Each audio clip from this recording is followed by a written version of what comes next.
Noi vogliamo predisporre un fondo per dare quantomeno un segnale di aiuto ai nostri produttori, visto e considerato che sono 3.700 imprese, 356 imbarcazioni e oltre 8.800 occupati. Un fondo per aiutare il comparto della pesca allo stremo dopo una stagione di perdite anche del 100% di vongole. La proposta del presidente della Regione Veneto arriva alla vigilia della manifestazione indetta dalle associazioni di categoria che da Venezia e Chioggia partiranno alla volta delle Zattere, dove rimarranno ormeggiate 40 barche in attesa che una delegazione incontri l'ammiraglio della direzione marittima di Venezia, la prefettura, alcuni esponenti della giunta regionale e del Consiglio. Questo per chiedere soluzioni concrete per un settore in ginocchio a causa dell'innalzamento delle temperature del granchio blu e della mucillagine.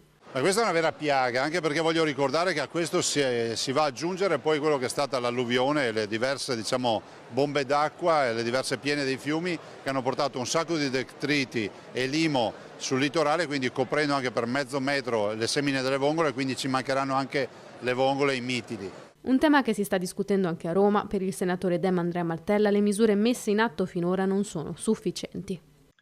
Ci vorrebbe un po' di programmazione, ci vorrebbe una politica e anche invece il Ministro dell'Agricoltura, il Ministero dell'Agricoltura mi pare che come dire, proceda tra qualche battuta, qualche gaffe, ma con pochi interventi reali. Noi nella legge di bilancio che è in discussione in questo periodo, proprio in questi giorni, alla Camera proporremo una serie di emendamenti che possano favorire e aiutare tutto il comparto della pesca.